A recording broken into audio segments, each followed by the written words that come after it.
Baiklah, saat ini saya akan membahas materi mengenai jenis-jenis sistem informasi. Sistem informasi berdasarkan perkembangannya dibagi menjadi beberapa bagian sesuai dengan kebutuhannya masing-masing, yaitu sebagai berikut. 1. Sistem informasi penjualan dan pemasaran. 2. Sistem informasi manufaktur dan produksi. 3. Sistem informasi keuangan dan akuntansi. 4. Sistem informasi sumber daya manusia. 5. Sistem dari sudut pandang konstituen. 6. Sistem pemrosesan transaksi. 7. Sistem pendukung keputusan. Kita mulai dari yang pertama, yaitu sistem informasi penjualan dan pemasaran.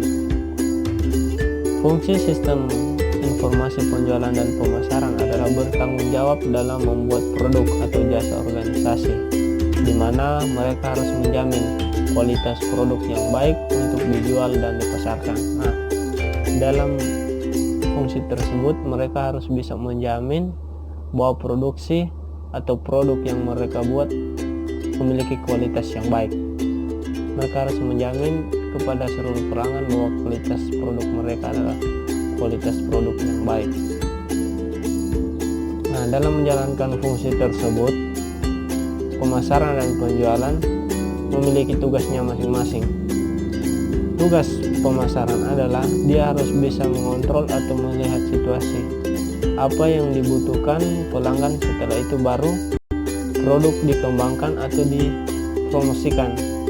Nah, untuk mempromosikan produk atau barang, pemasaran ini harus bisa melihat situasi apa yang dibutuhkan oleh pelanggan.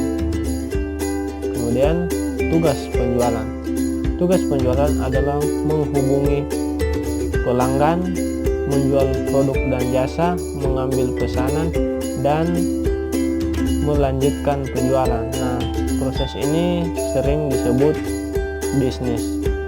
Nah, dalam melakukan penjualan, mereka menjual barang-barang produk yang berkualitas. Setelah kita akan berpindah kepada nomor 2, yaitu sistem informasi manufaktur dan produksi. Sistem informasi manufaktur dan produksi memiliki fungsi bertanggung jawab untuk benar-benar memproduksi barang dan jasa untuk sebuah perusahaan. Nah, di sini adalah benar-benar bertanggung jawab. Mereka harus bertanggung jawab untuk memproduksi barang atau jasa demi sebuah perusahaan. Nah, ketika ada barang produksi yang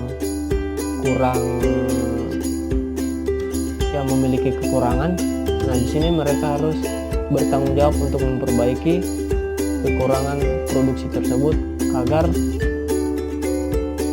perusahaan akan terus maju dan berkembang. Nah, dalam membuat suatu produksi yang baik atau membuat produk akhir, pertama-tama harus menyiapkan perencanaan pengembangan dan pemeliharaan fasilitas terkait penetapan sasaran produksi, pengadaan, penyimpangan dan ketersediaan produksi, penjadwalan fasilitas, bahan baku dan tenaga kerja. Nah, tenaga kerja di sini adalah salah satu syarat yang sangat mutlak, karena di mana setiap fasilitas atau setiap alat yang digunakan untuk membuat produksi tidak akan berjalan tanpa tenaga kerja. Ya, tenaga kerja itu adalah seperti kita sebagai manusia. Yang ketiga adalah sistem informasi keuangan dan akuntansi. Fungsi sistem keuangan adalah bertanggung jawab mengelola aset keuangan perusahaan seperti uang tunai, saham, obligasi, dan investasi. Sedangkan fungsi akuntansi adalah bertanggung jawab menjaga dan mengolah catatan keuangan perusahaan, penerimaan pembayaran, depresiasi, pengkajian untuk menghitung arus dana perusahaan.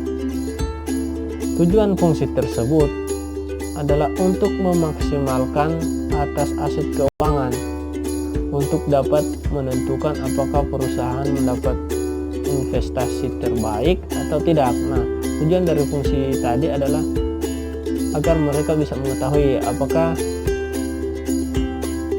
perusahaan memiliki keuntungan atau tidak. Nah, yang keempat adalah sistem informasi sumber daya manusia. Sistem informasi sumber daya manusia berfungsi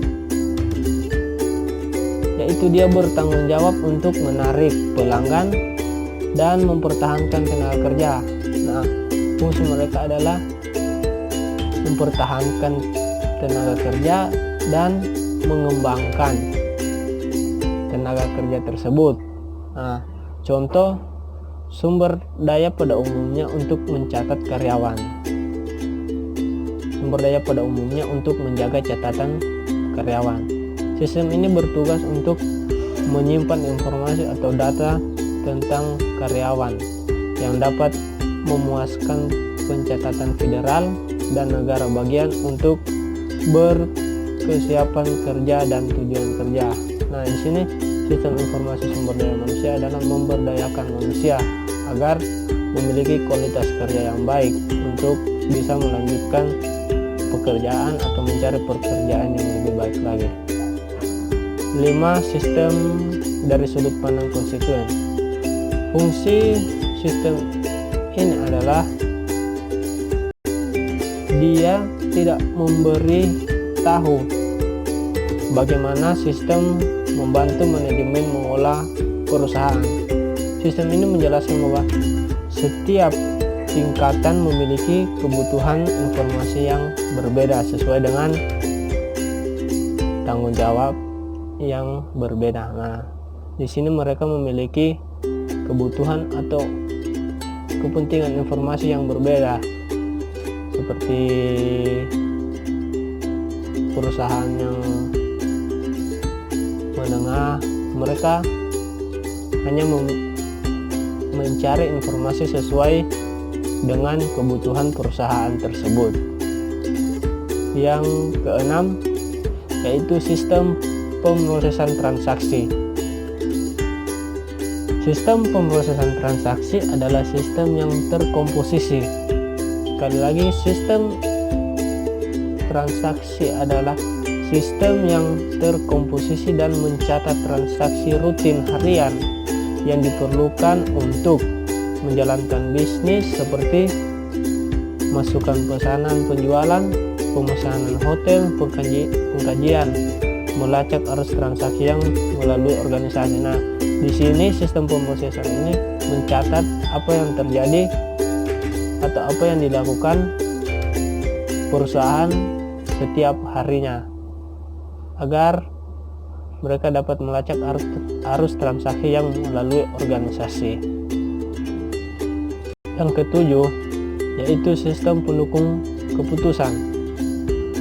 Sistem pendukung keputusan adalah sistem yang menunjukkan pembuatan keputusan. Sistem ini berfokus pada masalah yang unik dan cepat berubah, di mana prosedur untuk mendapat solusi ditentukan sebelumnya. Sekali lagi, sistem pendukung keputusan adalah sistem yang menunjukkan pembuatan keputusan. Sistem ini berfokus pada masalah yang unik dan cepat berubah, di mana prosedur untuk mendapat solusi ditentukan sebelumnya. Nah, untuk mendapatkan solusi yang ditentukan sebelumnya, berfokus pada masalah yang unik, masalah yang lebih menarik. Nah, di sini mereka dapat cepat berubah, di mana prosedur mendapatkan solusi ditentukan sebelumnya. Ya, inilah menurut pemahaman saya mengenai jenis sistem informasi. Kiranya bisa bermanfaat untuk kita semua.